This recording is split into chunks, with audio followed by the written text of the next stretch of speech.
I thought family meant unconditional love, but my parents taught me that, in their world, love had a price tag. I grew up believing that money didn't define worth, that kindness, effort, and heart mattered most. But in my family, money wasn't just important.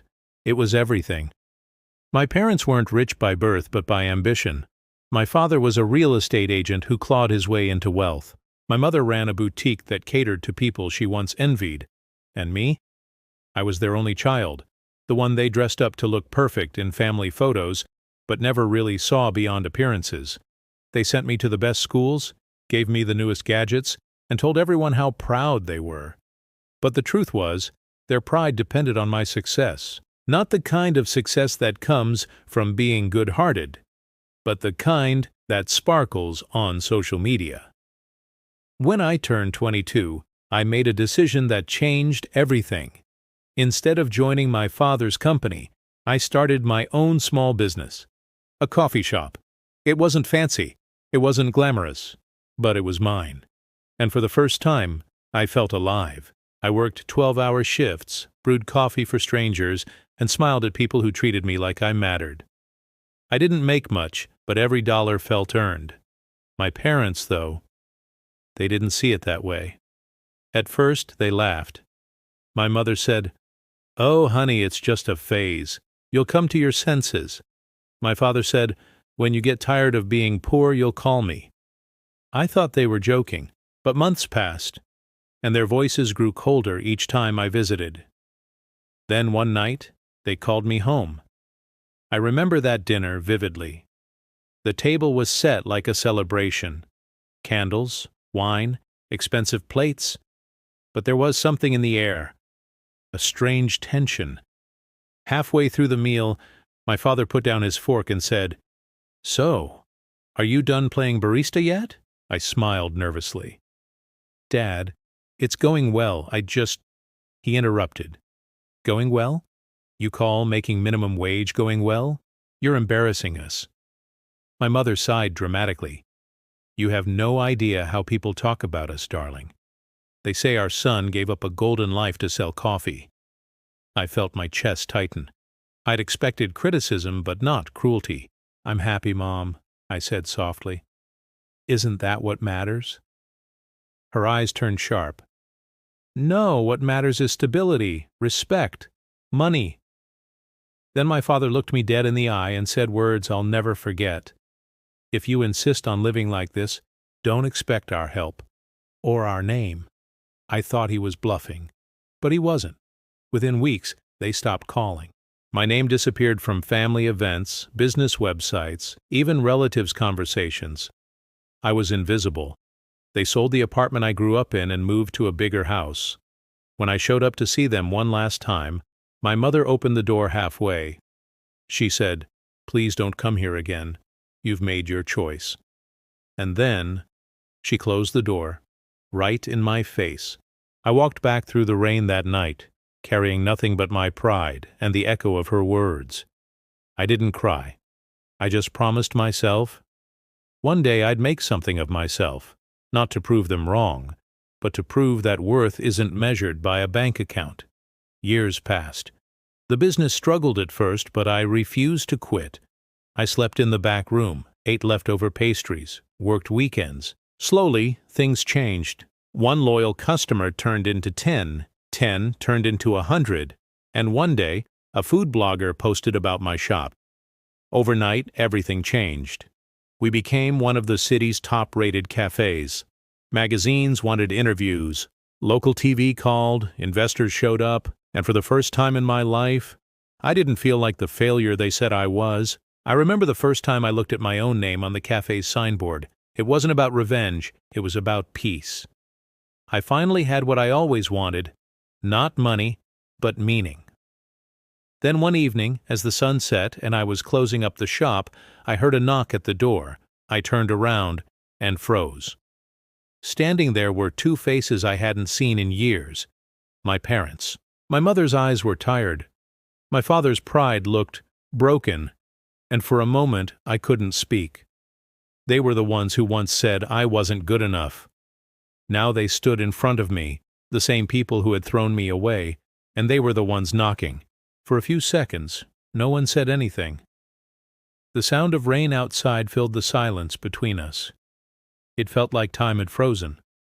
Me standing behind the counter of the cafe they once mocked, and them standing there looking smaller than I ever remembered. My father spoke first. His voice wasn't the same as before. It had lost that sharp, commanding tone I grew up fearing. "Son, can we come in?" Part of me wanted to slam the door to make them feel what I felt that night when they shut me out. But another part of me, the one that still remembered family dinners and bedtime stories, couldn't do it. I nodded slowly. "Yeah, come in." They stepped inside, their expensive clothes damp from the rain. My mother's eyes darted around the cafe, the warm lights, the smell of roasted beans, the photos of smiling customers on the wall. "It's beautiful," she whispered. Her voice trembled, as if she was afraid the walls might answer back. I didn't know whether to thank her or to stay silent. So I just stood there. We sat at one of the tables, the same kind where strangers had shared their stories with me for years. Now it was my parents sitting across from me, looking like they had nowhere else to go. I asked quietly, "Why are you here?" My father sighed and rubbed his face. "We lost everything." Those 3 words hit harder than I expected. I leaned forward. "What do you mean?" He swallowed hard. "The market crashed. A few bad deals, some bad loans, and we couldn't recover." My mother's eyes filled with tears. "The boutique went under last year. We had to sell the house. We've been staying with a relative, but it's not working out." For a moment, I didn't know what to feel. Pity? Anger? Satisfaction?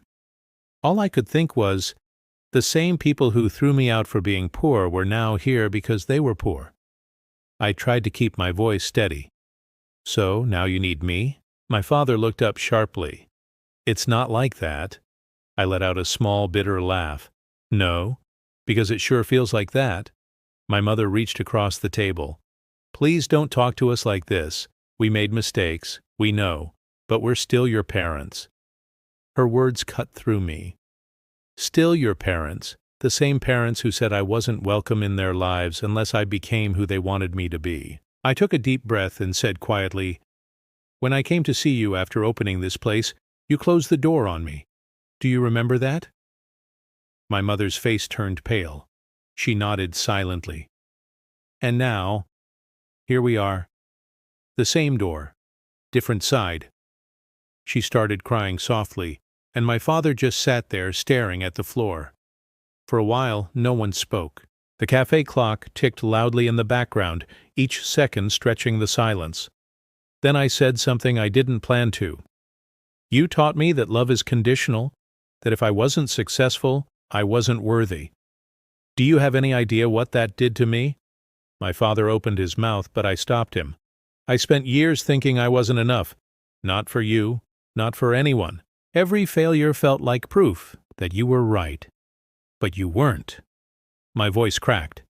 "You were wrong." My mother wiped her tears. "We know.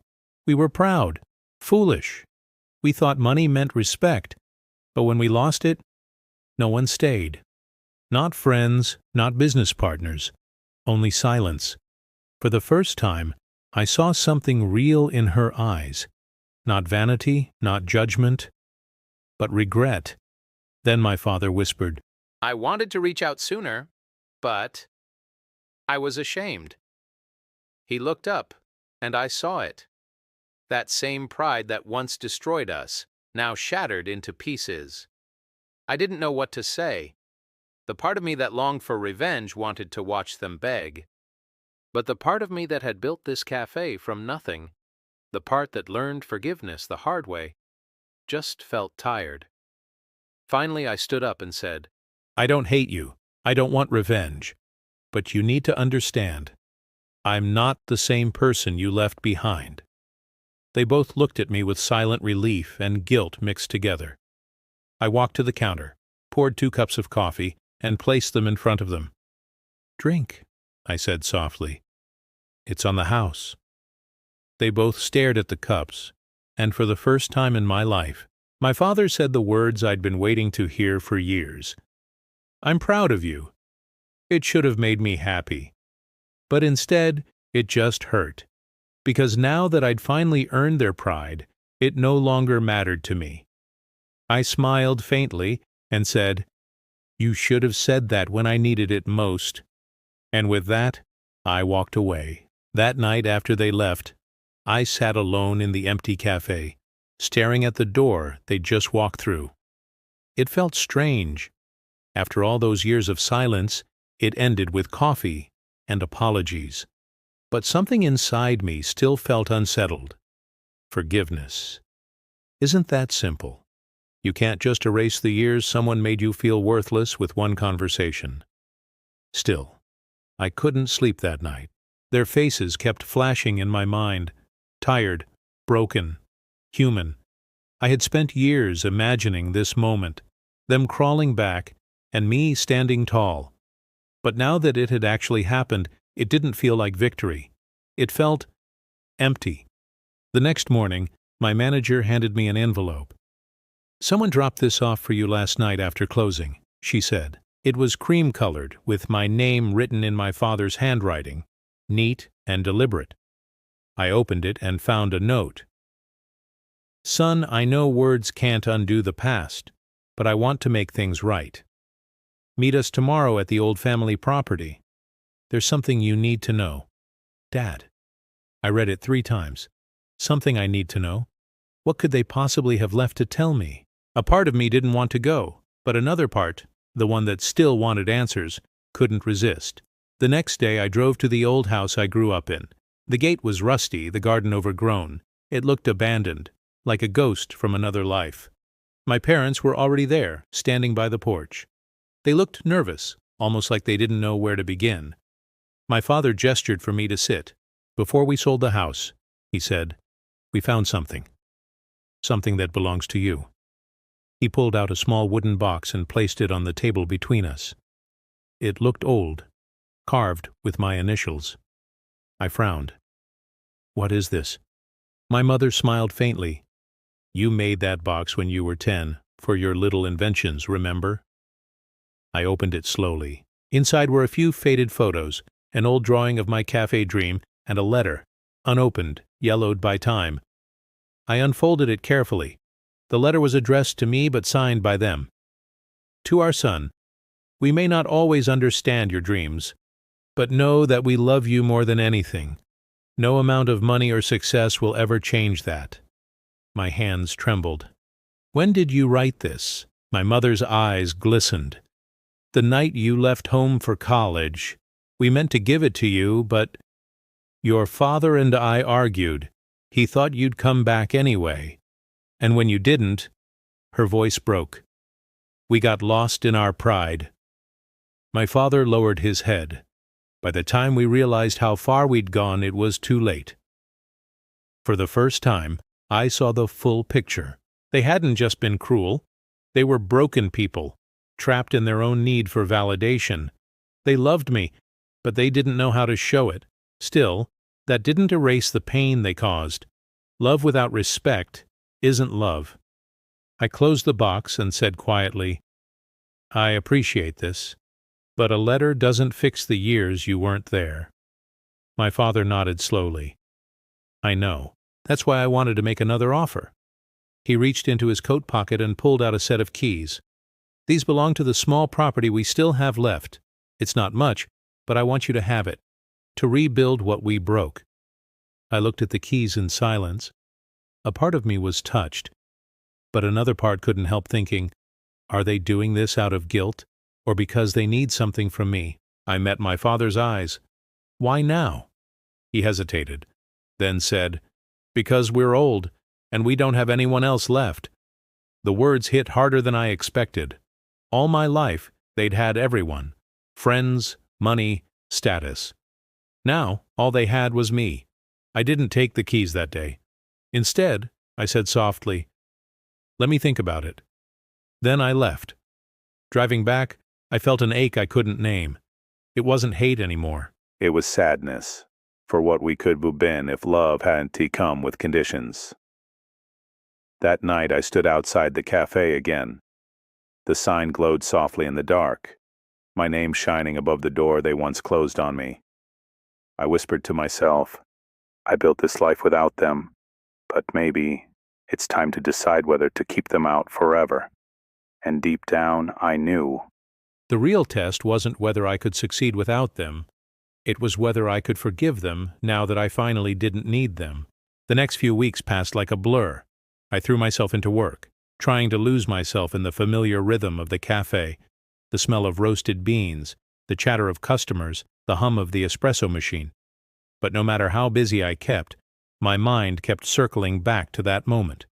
The look in my father's eyes when he said, "We don't have anyone else left." Was it guilt or desperation? I couldn't tell anymore. One afternoon, while I was reviewing invoices, my phone buzzed. It was an unknown number. I almost ignored it, but something in my gut told me to answer. "Hello?" A quiet voice came through the line. "Is this Mr. Rahman?" "Yes." "This is St. Luke's Hospital. Your father was admitted this morning. It's serious." My heart dropped. Within minutes, I was in my car, driving faster than I ever had before. Memories rushed through my head, not just the bad ones, but flashes of childhood. My father teaching me how to ride a bike, his hand on my shoulder the day I graduated, the times before money poisoned everything. When I reached the hospital, my mother was sitting in the waiting area trembling. She looked smaller, older, almost fragile. "What happened?" I asked. Her voice cracked. "A heart attack. The doctors say he's stable but weak." I sat beside her, unsure of what to say. All the anger I'd carried for years suddenly felt meaningless. When they finally let me in, I found him lying there, pale and quiet. Wires and machines surrounded him, the steady beeping of the monitor echoing in the room. He opened his eyes slowly when he saw me. For a second there was silence. Then in a raspy voice he whispered, "You came." I nodded, swallowing hard. "Of course I did." He smiled weakly. "I didn't deserve that." I took his hand, the same hand that once pointed me toward success and rejection all at once. Now it felt frail, human. "Stop," I said quietly. "Don't talk like that." But he continued anyway. "I spent so long chasing what didn't matter, and by the time I realized it, I'd already lost you." His voice cracked, and for the first time in my life I saw tears in his eyes. I thought success would make us proud. I didn't realize it would make us strangers. I couldn't hold back anymore. Tears rolled down my face. "Dad, I just wanted you to be proud of me for who I was." He closed his eyes, whispering, "I am. More than you'll ever know." For the next few days, I stayed by his side. I brought food for my mother, helped with paperwork, and made sure my father had what he needed. The nurses looked surprised when they found out I was the son. I guess they expected bitterness, not care. But sitting there, watching my father sleep, I realized something profound. Holding on to anger doesn't punish the past. It poisons the present. He survived the heart attack, but he was never quite the same after. The pride in his posture was gone, replaced by something quieter: humility. One evening, as we sat together in his hospital room, he said something I'll never forget. "Son, when I'm gone, promise me one thing." I frowned. "Don't talk like that." He smiled faintly. "Promise me you won't let your success make you what I became. Don't let money build walls between you and the people you love." I nodded, my throat tight. "I promise." He squeezed my hand gently. "Then I can rest easy." Weeks later, he was discharged. I brought them both to my apartment, small but comfortable, and for the first time in years, we lived under one roof again. Not as a family defined by appearances, but as broken people trying to heal. At first, it was awkward. My mother still tried to act superior at times, correcting my choices, commenting on my clothes. But slowly, her sharpness softened. One night, as I cooked dinner, She stood behind me quietly. "I never told you," she said softly, "but I used to brag about you to my friends, even when we weren't speaking." I turned surprised. "You did?" She nodded. "I told them my son built something from nothing, that he didn't need us to stand tall." Tears filled her eyes. "I just wish I had said it to your face sooner." I smiled sadly. "Now you just did." The next morning I went to the cafe early, opened the shutters, and stood in the doorway watching the sunrise. The light spilled over the counter, the chairs, the old wooden floor, everything I had built through struggle and pain. I thought about how far we had come, and how much further we could still go, if we chose forgiveness over resentment. For the first time in years, I felt something pure. Peace. But I didn't know. That peace was about to be tested again, because just as I turned to lock the cafe door, a car I didn't recognize pulled up in front, and a man stepped out, holding an envelope. He looked at me and said, "You're Mr. Rahman, right? I'm here on behalf of your parents. There's something urgent you need to see." My heart skipped a beat. The man handed me the envelope with both hands, his expression serious. "It's from your parents," he said quietly. "Your father asked me to deliver it, just in case." My pulse quickened. "Just in case what?" The man hesitated. "He told me not to say. Only that you'd understand when you read it." Then he nodded politely and walked away, leaving me standing there, envelope in hand, heart pounding. I went inside, locked the cafe door behind me, and sat down at the counter. For a moment I just stared at the letter, afraid to open it. Something about it felt final, like it carried the weight of everything that had ever been unsaid between us. Finally, I tore it open. Inside was a single sheet of paper, handwritten in my father's familiar, neat script. "My son, if you're reading this, it means my time ran out sooner than I hoped. I wanted to tell you this face to face, but I didn't want to burden you while I was still here. There's something you don't know about how we lost everything. Years ago, when your cafe was struggling, a man came to me, a business partner, offering a deal. He wanted to buy out your shop's location to turn it into a luxury property. I refused at first, but when I saw how hard things were for you, I thought maybe I could help behind the scenes. So I secretly invested part of our savings into your cafe, through that man, hoping it would save your business. I didn't realize he was lying. He took the money, disappeared, and left me bankrupt. I told your mother it was my fault. I couldn't bear to let her blame you. That's when our downfall began. So remember this. You weren't just the son we were proud of in the end. You were the reason I finally learned what love actually means. Don't waste your life hating people for their mistakes, even mine. Use what I couldn't. Forgiveness. Dad. By the time I finished reading, the words were swimming through tears. My father, the man I thought had disowned me out of pride, had actually tried to save me.